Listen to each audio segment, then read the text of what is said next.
Assalamualaikum warahmatullahi wabarakatuh. Perkenalkan, nama aku Asafiatun Afia, salah satu mahasiswa dari Universitas Negeri Yogyakarta. Dan di sini aku pengen ngajak teman-teman untuk belajar bareng tentang pendirian dan pembubaran koperasi. Yuk kita lanjut ke videonya.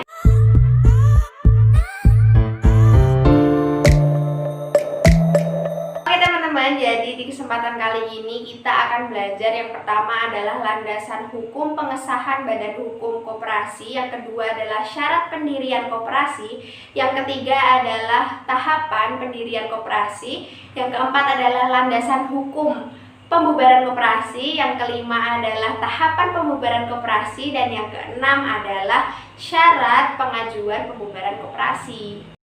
Jadi, landasan hukum pengesahan badan hukum koperasi itu diantaranya yang pertama adalah Undang-Undang Nomor 25 Tahun 1992 tentang perkoperasian. Kemudian yang kedua adalah Peraturan Pemerintah Nomor 4 Tahun 1994 tentang persyaratan dan tata cara pengesahan akta pendirian dan perubahan anggaran dasar koperasi. Kemudian yang ketiga adalah Peraturan Menteri Nomor 1 Tahun 2006 tentang petunjuk pelaksanaan pembentukan, pengesahan akta pendirian, dan perubahan anggaran dasar koperasi.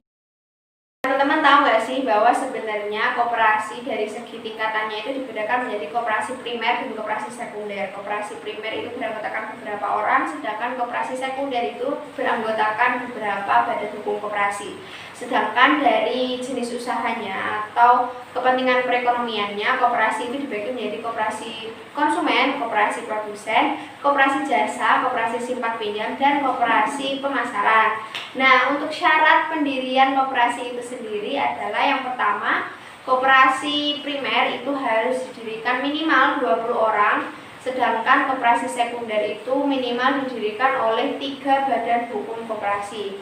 Kemudian yang kedua adalah bagi pendiri-pendiri koperasi tersebut perlu mengajukan permintaan pengesahan akta pendirian koperasi kepada Menteri Koperasi dan UKM, baik bisa dalam bentuk tulisan ataupun dalam bentuk elektronik. Kemudian yang ketiga adalah dalam pengajuan pengesahan akta pendirian koperasi tersebut perlu melampirkan 2 rangkap akta pendirian koperasi yang salah satunya itu bermaterai, kemudian berita acara rapat pendirian koperasi, kemudian yang ketiga adalah surat bukti penyetoran modal paling sedikit sebesar simpanan pokok, dan yang selanjutnya adalah rencana awal kegiatan koperasi itu mau seperti apa.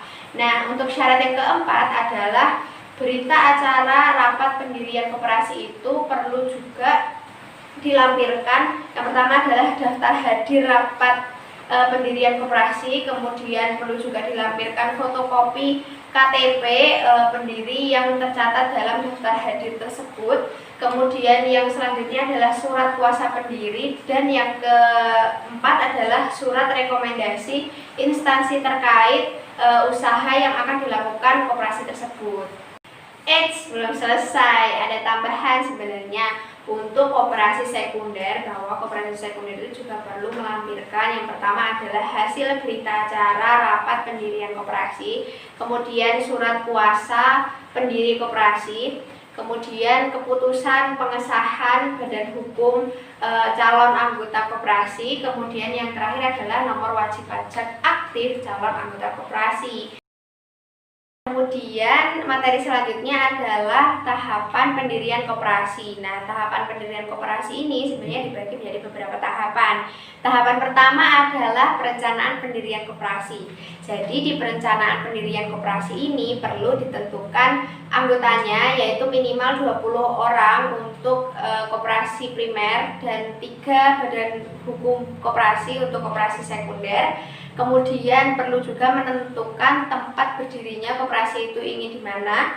Kemudian harus mempunyai modal sendiri minimal dari simpanan pokok, tetapi juga bisa ditambah dari simpanan wajib dan hibah. Kemudian menentukan nama koperasinya apa, kemudian menentukan rencana awal kegiatan koperasi itu seperti apa, dan harus menentukan calon pengurus dan pengawas koperasi tersebut.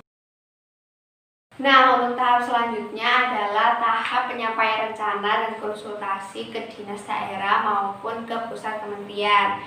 Dilanjutkan ke tahap selanjutnya yaitu rapat pendirian koperasi. Nah, di rapat pendirian koperasi ini perlu dihadiri oleh calon anggota minimal 20 orang bagi koperasi primer. Kemudian juga perlu dihadiri oleh pejabat penyuluh baik dari dinas maupun dari kementerian, juga perlu dihadiri oleh notaris. Nah, di rapat ini dipimpin oleh pemimpin dan sekretaris yang sudah ditunjuk oleh para pendiri. Nah, di rapat ini itu memilih pengurus dan pengawas serta masa baktinya, juga membahas rancangan anggaran dasar koperasi. Nah, di hasil rapat nanti itu akan ditulis oleh notulen rapat dan akan dituangkan menjadi berita acara rapat pendirian koperasi. Kemudian berita acara rapat koperasi ini nanti akan dituangkan menjadi rancangan anggaran dasar koperasi. Nah, notaris nanti akan mencatat pokok-pokok hasil pembahasan dan kesepakatan-kesepakatan lainnya, dan nanti pokok-pokok pembahasan rapat itu akan dirumuskan menjadi akta pendirian koperasi. Tahap selanjutnya adalah pengajuan permintaan pengesahan akta pendirian koperasi, di mana pendiri itu perlu mengajukan permintaan pengesahan akta pendirian koperasi kepada kementerian melalui Sismin PHKOP.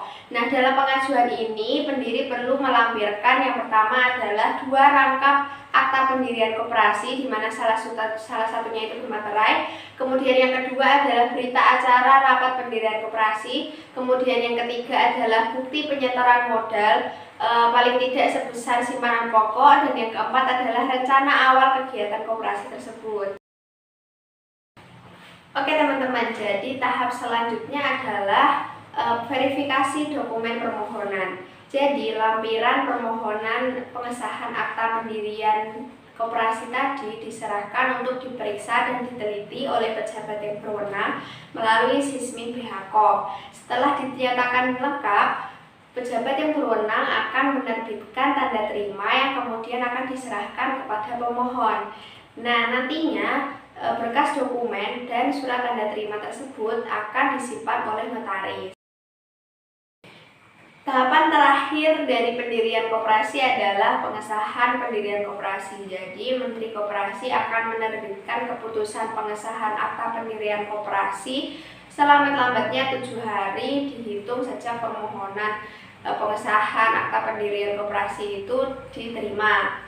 Kemudian keputusan ini disampaikan secara elektronik dan notaris bisa segera untuk mencetaknya.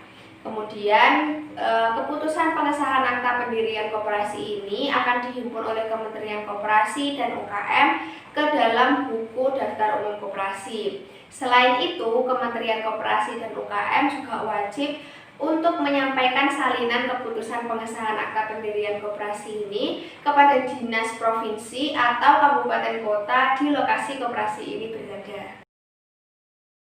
Materi selanjutnya adalah dasar hukum pembubaran koperasi. Jadi teman-teman harus tahu ya bahwa pembubaran koperasi itu juga ada dasar hukumnya. Di antaranya adalah Undang-Undang Nomor 25 Tahun 1992 tentang perkoperasian, terutama pasal 46 sampai pasal 50.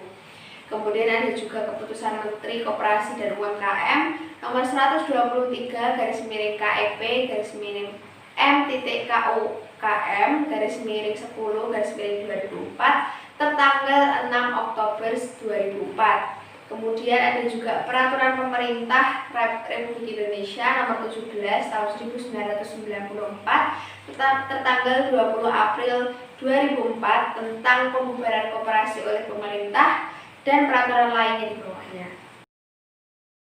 Materi selanjutnya adalah tahapan pembubaran koperasi. Jadi menurut Undang-Undang Nomor 25 Tahun 1992 Pasal 46, koperasi itu bisa dibubarkan atas 2 dasar, yaitu atas keputusan sendiri dan atas keputusan pemerintah.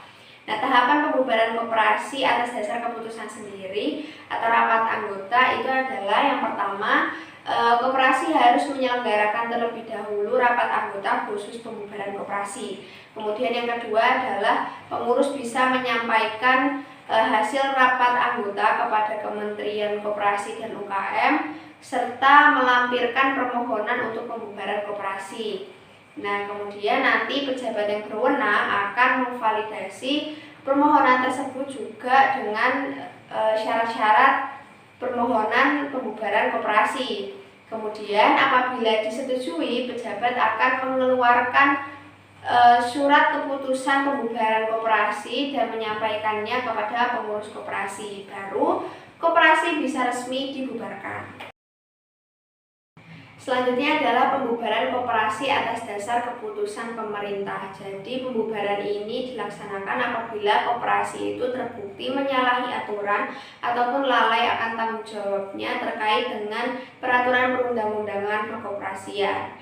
Nah, oleh karena itu, pejabat yang terkait juga perlu untuk melakukan penelitian terlebih dahulu untuk membuktikan apakah koperasi tersebut benar melakukan kesalahan dan lalai akan tanggung jawabnya. Selain itu, pejabat yang terkait juga perlu untuk mendapatkan data-data internal dari koperasi tersebut. Contohnya adalah kekayaan koperasi, kemudian data anggota koperasi, dan yang lainnya. Nah, apabila ditemukan fakta dan bukti bahwa koperasi tersebut benar menyalahi aturan dan lalai akan tanggung jawabnya, pejabat yang terkait dari pihak pemerintah bisa memberikan surat pemberitahuan pembubaran koperasi kepada pengurus koperasi. Nah, apabila dalam kurun waktu 3 bulan tidak ada keberatan dan respon dari koperasi, maka koperasi secara resmi bisa dibubarkan. Akan tetapi apabila ada keberatan, pengurus koperasi atas persetujuan anggota bisa mengirimkan surat balasan atas keberatannya kepada pemerintah. Kemudian dalam kurun 1 bulan, pemerintah akan menjawab surat balasan keberatan tersebut apakah diterima maupun ditolak ataupun ditolak. Kalaupun ditolak berarti pembubaran koperasi tetap dilaksanakan, tapi jika keberatan tersebut diterima maka koperasi masih bisa dijalankan. Materi selanjutnya adalah syarat pembubaran koperasi. Jadi sebelumnya kan dijelaskan bahwa pembubaran koperasi itu juga bisa didasarkan atas keinginan sendiri. Nah, itu ada beberapa syarat dokumen-dokumen yang harus dilampirkan. Nah, diantaranya adalah yang pertama, surat permohonan pembubaran koperasi. Kemudian yang kedua ada draft perubahan anggaran dasar koperasi. Kemudian yang ketiga ada berita acara rapat anggota yang menyetujui pembubaran koperasi yang telah ditandatangani oleh notaris. Kemudian yang selanjutnya adalah daftar hadir rapat anggota tersebut. Kemudian yang selanjutnya ada akta pendirian awal koperasi disertai dengan surat keputusan pengesahan akta pendirian tersebut. Kemudian ada juga berita acara penyelesaian pembubaran koperasi. Kemudian juga ada surat pengantar atau surat rekomendasi dari Kepala Dinas Perkoperasian dan UKM di provinsi atau kabupaten kota setempat. Kemudian juga ada beberapa data pribadi dari anggota koperasi yang menginginkan pembubaran koperasi. Oke teman-teman, jadi itu kita sudah belajar tentang pendirian dan pembubaran koperasi dan apa kesimpulannya. Negara kita negara hukum, apapun pasti ada dasar hukumnya, ada mekanismenya, ada prosedur yang harus kita ikuti. Mungkin sekian dulu, kita akan belajar hal-hal lainnya di kesempatan lainnya. So stay tune. Terima kasih atas perhatiannya. Mohon maaf atas kesalahan-kesalahan yang terjadi. Wassalamualaikum warahmatullahi wabarakatuh.